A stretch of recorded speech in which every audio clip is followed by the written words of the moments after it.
Okay, good afternoon. My name is Allison McKenzie, and I am the chair of the Historic Conservation Board. I would like to take a minute to remind everyone about the rules of this proceeding. This proceeding is at all times governed by the rules of procedure adopted by the board on September 26, 2011, last amended on March 9th, 2020. A copy of the rules of procedure is available for review in the back of the room and online. All those planning to testify today, which does not include those solely making arguments such as attorneys, should please stand now and take an oath administered by the board's attorney. So again, everyone who intends on providing any testimony on any of the cases today that is not an attorney, if you could raise your right hand, answer out loud. Do you swear or affirm that the testimony you shall provide will be the truth, the whole truth, and nothing but the truth? I do. Thank you. This is a quasi-judicial hearing. As such, the board reserves the right to deliberate in private. The Ohio rules of evidence do not apply to this hearing. However, professional rules of conduct do apply, and candor to the tribunal is required. The board members are citizen volunteers and are not paid for their service.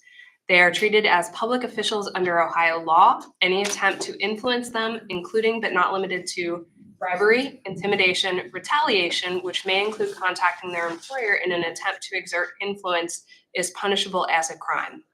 All should be aware that this meeting is being recorded. Therefore, before you begin your comments, please state your name and address for the record.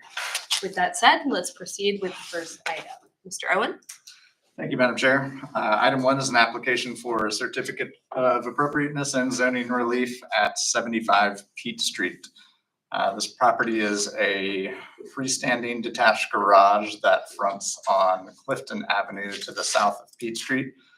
This is an existing double frontage lot, so the main house is located on the north side of the lot along Peach Street.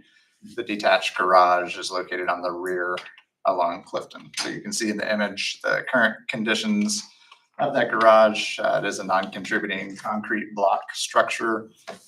In 2016, the Historic Conservation Board approved the rooftop deck that is located on the roof of the garage. So the applicant is currently proposing an addition on the second floor of the garage to provide a shade structure for that outdoor deck, that rooftop deck. The proposed structure will be a single story in height, adding a second story to the existing building. And in staff's view, this brings the non-contributing building into greater compatibility with the surrounding development and also meets the historic conservation guidelines. It does help to screen the outdoor area so it's not as highly visible from Clifton, which it currently is very visible. It also adds additional height to the building, making it more compatible with the 4-story buildings around it. And it also is adding some architectural detailing to that second story that will help and reinforce the existing rhythm on the streetscape. So you can see on the plans, the second story addition will have 4 openings. There will not be windows in these openings. They're mainly intended to provide views and air infiltration into the outdoor area that's behind this. The shutters are operable, so they can be opened or closed, and they are salvage shutters from other properties in the area. They're also adding detailing to the cornice, which will help provide a stronger top termination point to the building through fiber cement paneling as well as wood corbels. And the second story addition itself will be built of concrete block or CMU that will be coated with a smooth stucco finish.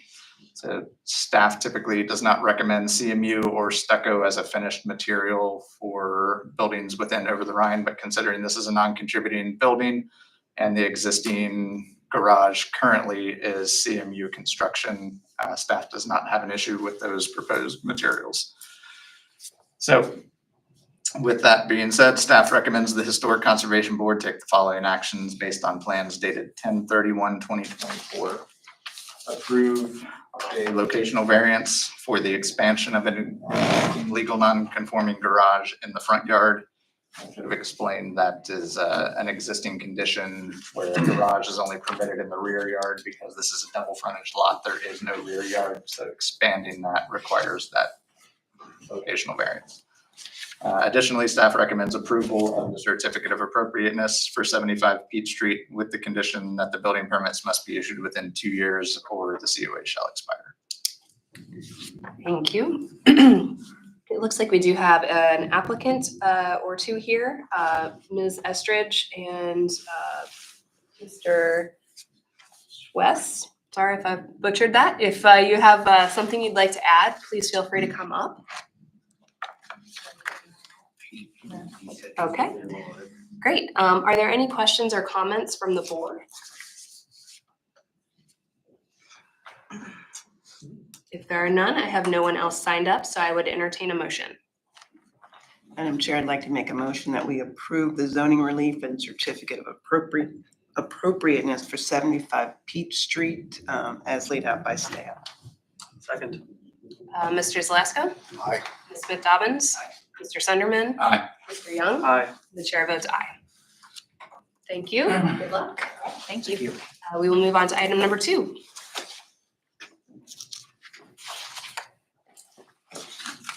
Thank you, Madam Chair. Item 2 is an application for a certificate of appropriateness for 7 Anwood Street in the East Walnut Hills Historic District. Excuse me.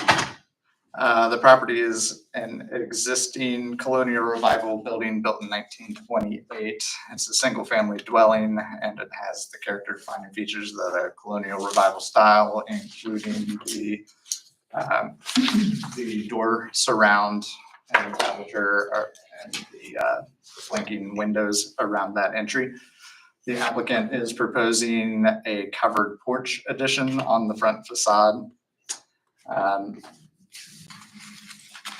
The existing conditions in this drawing and the proposed porch addition will extend out about 5 feet from the facade of the building.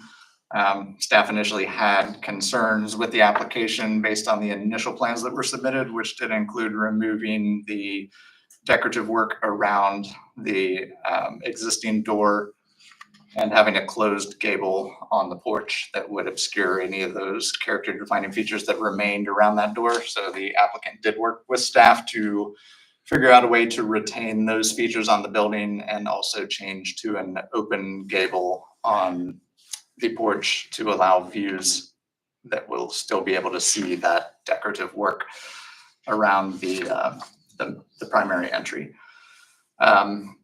Colonial revival buildings, are often found with a front porch that protrudes from the building. There are also many examples of colonial revival buildings that don't have that extended porch like this example. So considering that it is consistent with the general style, staff does not have any major concerns, especially with the revisions that allow the views to that decorative work around the existing door. So with that being said, staff does recommend that the board take the following actions based on plans by CCI Design dated 10/25/24. Approve a certificate of appropriateness for the addition at 7 Anwood Lane with the condition that the building permits be issued within 2 years of the decision date or the COA shall expire. Thank you. It looks like we do have a few applicants signed up for this as well. If you're an applicant and have anything you'd like to add, now would be your time. I'll go ahead. Okay, please come forward and state your name. I'm Tom Finn. I'm the owner of the property. Great. What would you like to tell us? The reason we want to do this is it gets very icy when we step out, and I want to live in this house. I've lived there for 25 years. I want to live there another 25 or more, hopefully. And it just gives us a little more protection from inclement weather. It's pretty simple. Great. Are there any comments or questions from the board or the applicant or staff? I don't believe I have anyone from the public signed up. Is that correct? Everyone was an applicant? Okay, that being said, I would entertain a motion. Madam Chair, I'd like to make a motion to approve the certificate of appropriateness as laid out by staff. Mr. Zalesko? Aye. Ms. Smith Dobbins? Aye. Mr. Sunderman? Aye. Mr. Young? And the chair votes aye. Congratulations, good luck. Thank you. Thank you. Moving on to item number 3.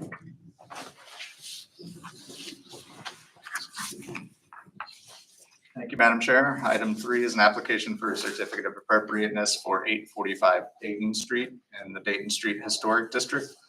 Property is an existing single-family residence that fronts on Dayton Street and stretches back to Nair Alley at the rear. The applicant is proposing an addition on the rear of the building that will consist of a garage that will be placed near the rear lot line.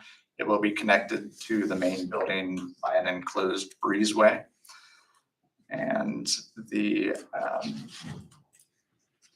placement of the garage is consistent with other buildings along Dayton Street and Nair Street to the south. The majority of the buildings have carriage houses or more modern detached garages that are sited at or very close to that rear property line along Nair Alley. So the applicant is proposing to have a similar configuration. There will be a small setback from there, about 5 feet, but that is generally consistent with the pattern of development along that street. This is another application where the applicant has agreed to work with staff and make some revisions to the plans to make this more compatible with the district. The original plan had the addition sited much further back on, or much further up on the street, closer to the main building with a larger rear yard setback. They have agreed to push that back so it is closer to Nair Street, more consistent with the other development surrounding it. And they also changed the plain CMU walls that were originally proposed to walls that are clad with fiber cement lap siding. There is a roof deck proposed above the garage, which is fairly common in this area, as well as there is a grade change between Nair Street and Dayton. So many of the garages open with their access from there and are built into the slope of the land. So the rooftop deck, while it will be visible from Nair Street, it's not a primary street, so staff does not have any issues with that. The garage doors will be simple garage doors with 4 panels on each door. And staff finds that this is generally consistent with the Dayton Street conservation guidelines. So staff recommends the Historic Conservation Board take the following actions based on plans by JJ Drafting Service LLC dated August 1st, 2024. Approve a certificate of appropriateness for 845 Dayton Street, including any revisions submitted for permit subject to staff review and approval, with the conditions that A, the fiber cement siding material shall be smooth sided with no faux wood grain. And B, the building permits must be issued within 2 years of the decision date or the COA shall expire. Thank you. It looks like we do have an applicant signed up for this case. Is there anything you would like to add? Okay, I don't have any members of the public signed up. Are there any questions by the board? If not, I will entertain a motion. Madam Chair, I'd like to make a motion that we approve the certificate of appropriateness for 845 Dayton Street as laid out by staff. Second. Mr. Zalasko? Ms. Smith Dobbins? Aye. Mr. Sunderman? Aye. Mr. Young? Aye. The chair votes aye. Congratulations. Best of luck. Thank you for coming to our meeting. And item number 4. Thank you, Madam Chair. Moving right along, this is an application for a certificate of appropriateness and zoning relief for 626 to 630 Main Street in the Main Street Historic District downtown. The applicant is proposing the redevelopment of the building and a conversion from the former office use to a residential multifamily building. Along with that conversion, there are 2 types of zoning relief that will be required. The first is a special exception to eliminate the ground floor commercial space requirement of the zoning code. The second is a dimensional variance of 13 feet for a projecting sign that is 21 feet in height in excess of the 8-foot limit. So the current building has been sitting vacant for many years, has been marketed for sale or lease without a lot of traction. So the applicant is proposing the change of use to residential, which is needed in this area. Part of that change, there are some alterations that will need to be made to the building. And I should mention, this is a non-contributing building in the Main Street Historic District. It was built later after the period of significance.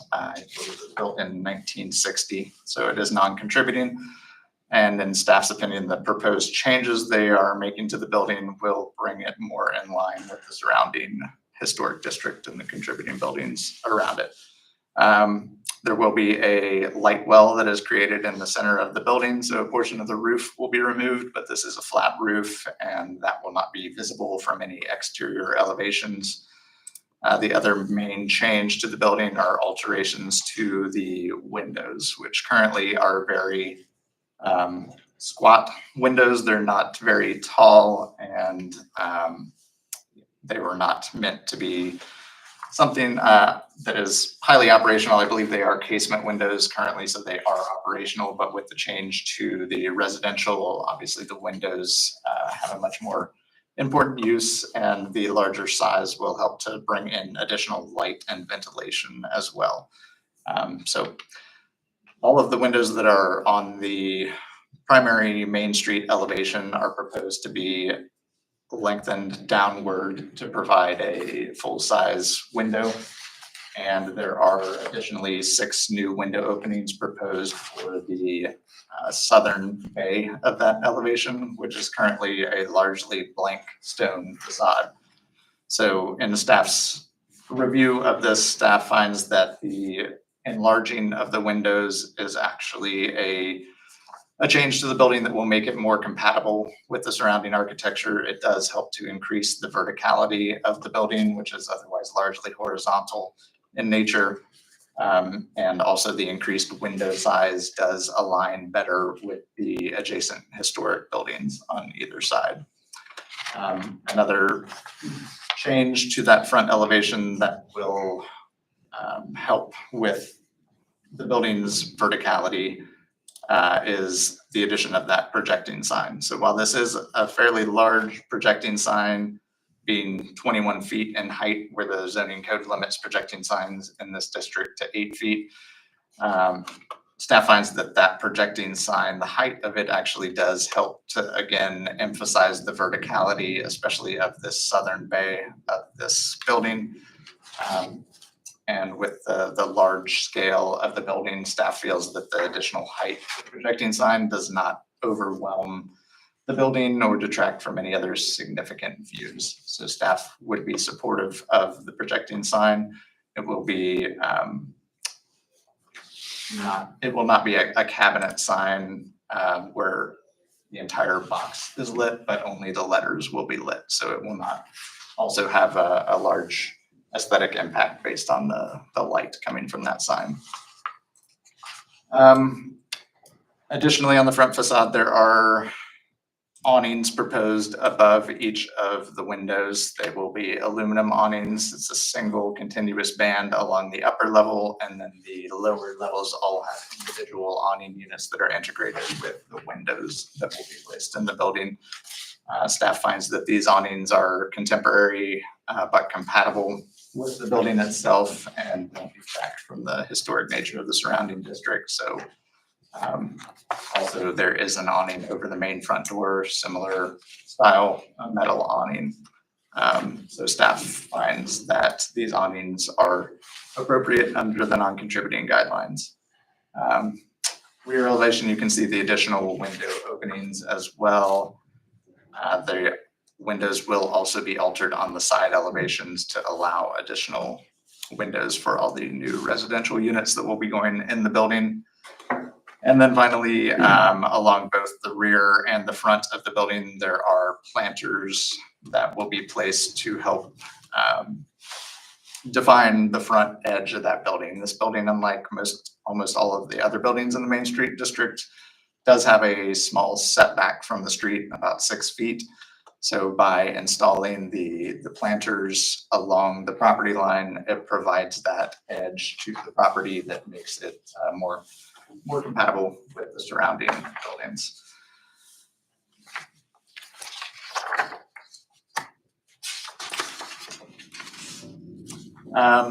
Regarding the zoning relief, staff does not have any issues. I mentioned the projecting sign earlier, staff finds that that is in the interest of historic preservation to install that sign, as it does provide that additional verticality and helps to break up that largely blank stone wall on that southern bay.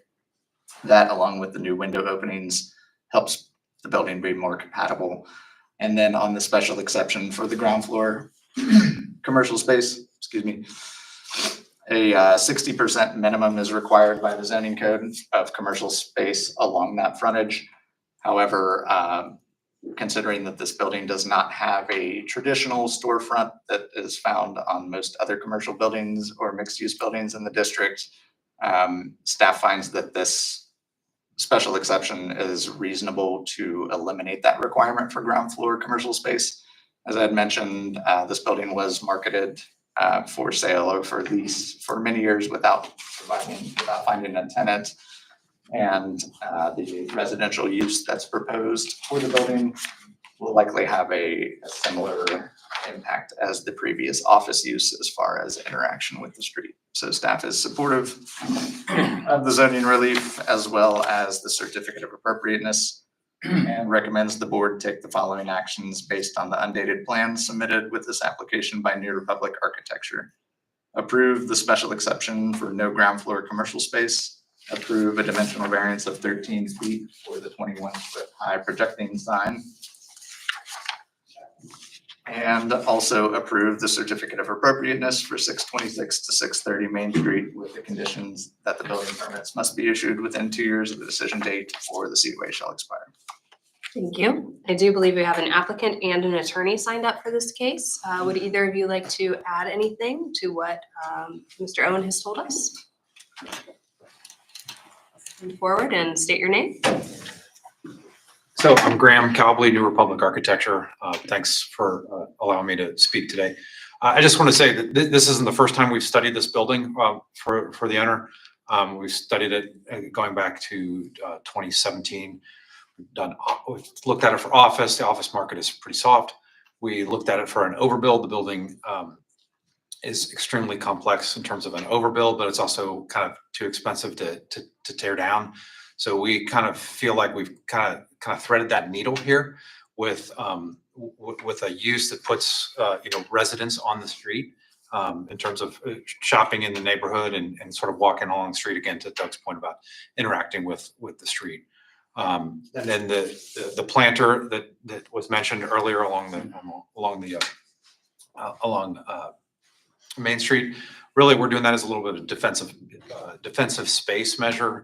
There are ground floor units along that ground floor edge, so those would be sort of meant to be a little bit more private. Just give a little bit of buffer space between where your dwelling unit is.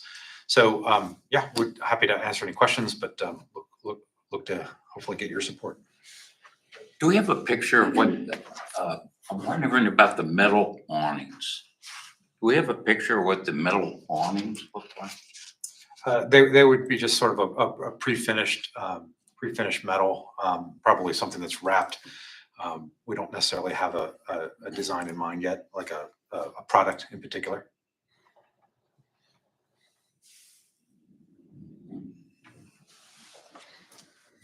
Or maybe we do. There we go. To cut you down. There you go.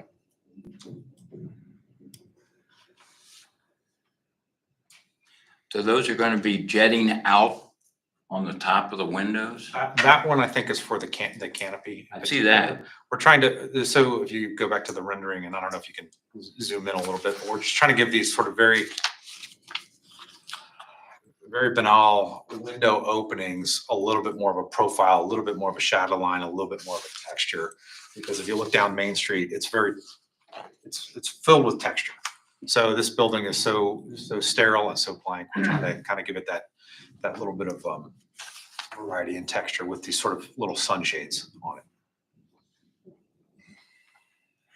Graham, who is Trey's Seven Place acquisition? They're our owner, I know owner of the building. somebody else that I would know operating these kind of facilities in the city.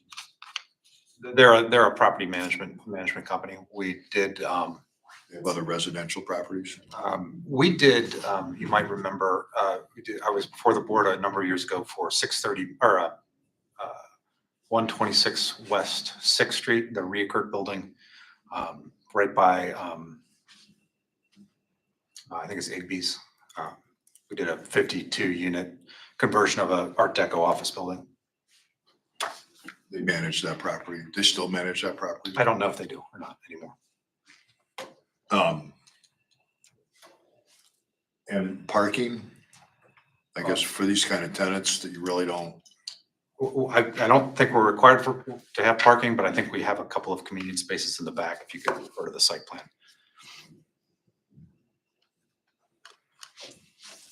thank you. Are there any additional questions?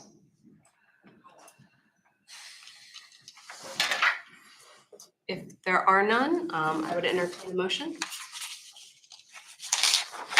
Madam Chair, I'd like to make a motion that we approve the certificate of appropriateness and zoning relief for 626, 630 Main Street as laid out by staff. Second. Mr. Zaleska? Aye. Mr. Dobbins? Aye. Mr. Sunderman? Aye. Mr. Young? Aye. The chair votes aye. Thank you. Congratulations. Moving on to item number 5. Thank you, Madam Chair. Item 5 is an application for certificate of appropriateness and zoning relief for the property at 1835 Bay Miller Street in the Dayton Street Historic District. The applicant is proposing to convert the building from the existing single-family residence to a club and lodge use. It will be mixed-use building with one residential unit remaining on the ground floor, and the remainder of the ground floor, as well as the second floor, being dedicated to the proposed club lodge use. So in this residential zoning district, the club and lodge use is a conditional use approval. So that is the zoning relief that is required. And additionally, the certificate of appropriateness will be required for alterations that are proposed to the building, which primarily consist of work at the rear of the building to add an egress stair from the second floor that will wrap around this rear bump out, an alteration to the existing fence to provide a gate, paving the existing gravel parking pad to make that a compliant paved parking pad, and infill of a couple windows on this rear bump out, as well as a small vent that will be located on the primary facade. So regarding the certificate of appropriateness first, you can see on the site plan the location of the proposed rear staircase that will come out from the second floor and wrap around to the ground to allow for egress from that second floor space. Due to building code requirements, the staircase, which is proposed to be wood, does require a roof to protect it from weather and keep it from becoming a slippery surface in rain or snow. So you can see on the elevation, this is what is proposed for that rear staircase and roof. The two windows that I mentioned being infilled are both on this rear bump out section. They are on that south elevation, so neither of these windows are currently visible from the street. The window below is already blocked in either, I can't recall if that is with brick or with glass block. And then the upper window is proposed to be infilled as well. So all of the other windows on the building are proposed to remain as is. And then on the front elevation, you can see the exhaust vent that is proposed, and the applicant is proposing to paint that the same color as the existing, the surrounding brick, so that it will have very little visibility and will not be a highly noticeable feature. So staff feels that due to, the existing conditions of the building, and the proposed programmatic use with the conditional use that is being applied for, that the certificate of appropriateness is appropriate. The main changes to the building will be located on the rear of the building, so they will not be highly visible from the primary street. Because it is on a corner lot, there will be views to this rear deck, but it is located behind the existing fence. And it is about 20 to 25 feet back from the edge of the street. So it will not have a major impact on the aesthetics of the building itself. Regarding the conditional use approval, the applicant has provided information that based on the current use of the building, which is a single-family dwelling, it is currently, while it is a single-family dwelling, it is being rented out on a short-term rental basis. So essentially, it is a short-term rental property. And considering the size of the building, a single-family residence is likely not the most efficient use for this building. The applicant has pointed to very high utility bills that are generated by this building for the single-family residence being something that is not viable to continue on with. And while they have not provided specific numbers on those utility bills, staff would generally agree that, you know, those utility costs are likely to be very high with a building of this size for a single residential tenant. Being a former church, there was a lot of community activity on this site historically. So the proposed club and lodge use, in staff's opinion, is not too big of a stretch going from the previous community-based religious organization to now a private, more community-based organization than what is currently being used for as a single-family residence. So the club and lodge is primarily intended to be used as co-working space during weekdays, with the second floor being entirely dedicated to that use, and the majority of the first floor being also dedicated to that use. There will be a residential unit at the rear of the building, and then the front portion is that club and lodge use, as well as the entire second floor. The co-working space is intended to be the dominant use for the club and lodge during weekday hours. And then on evening and weekends, the applicants do intend to have events in the building that would be hosted by a member of the club. So any events that would occur in the building would be limited to rentals by existing club members. And another key point in this is that there is no outdoor area that is proposed as part of the use. So the applicants do not intend to allow outdoor gathering space as part of the club and lodge use. It will all be contained within the building, which should help limit any potential noise or other nuisance issues during the evening and weekend hours. The other thing that I neglected to mention is the handicap access ramp that is currently proposed for this northeast corner of the building. It is on the sidewalk that will gain access to the existing door that is on that corner. That is in the right of way, so that would be subject to Department of Transportation and Engineering approval. However, if that approval cannot be granted by DOTE, then the plan is to shift that to the south side yard, which would be behind the fence. So if that is relocated to the south side, it would still have very limited or no visibility at all because it is behind that fence line. So staff doesn't have issues with that proposed ramp either.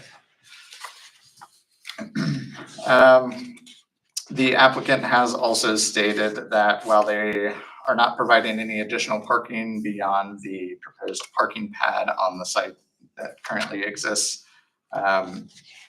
they do have potential agreements that may be executed with neighboring property owners to utilize surface parking lots that are in the area and have valet service that will shuttle people from those places to this club and lodge use.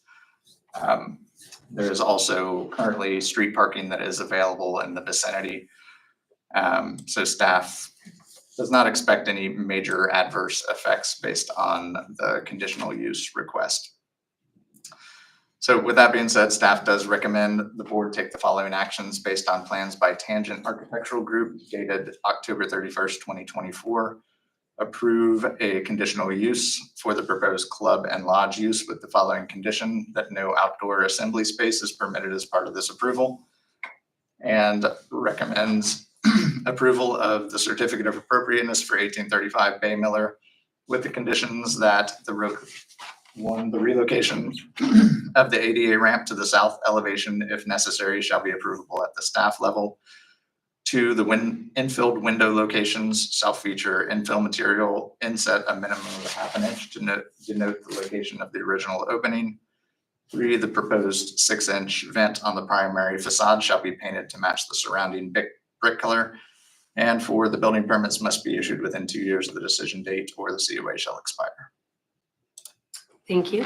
It looks like we do have 2 applicants signed up. If either of you would like to add anything, please come forward now. Please remember to state your name. Hi, I'm Sarah Cornell. I'm the architect from Tangent. I just wanted a little bit of background on the stair and why it ended up outside, because we had to add a second egress stair to the building. We looked at interior locations, and the inside of this building is it has been remodeled once already to become a residence. But for the most part, the historic windows and everything are fairly intact, and we didn't want to do that level of damage to the interior of the building, and it would have there was nowhere to put it that it wouldn't block one of the tall historic windows that is visible from the sides. So we ended up, that and cost are reasons that we ended up moving it to an exterior egress stair. While it is more impactful visually in some ways, it's a lot less impactful on the long-term life of the building. And that was part of the reason why we thought about it. And based on some community feedback, the owners have agreed to upgrade the stair a little bit as far as it's going to be a painted stair, to blend in a little bit more with the building. It's not going to be entirely black because I'm afraid of people tripping on it, but it will be painted in a color scheme that blends in with the building and feels a little bit more appropriate and welcoming to the neighborhood than just a stained pressure treated wood stair. That was what we had about that. Okay. Any questions or comments from the board?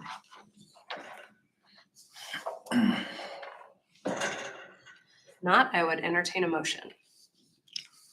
Madam Chair, I'd like to make a motion to approve both the zoning relief and the certificate of appropriateness as laid out by staff. Second. Mr. Zalesko? Aye. Ms. Smith-Dobbins? Aye. Mr. Sunderman? Aye. Mr. Young? Aye. The chair votes aye. Thank you. Good luck. We do have one other item of business, which is the November 2024 staff approvals.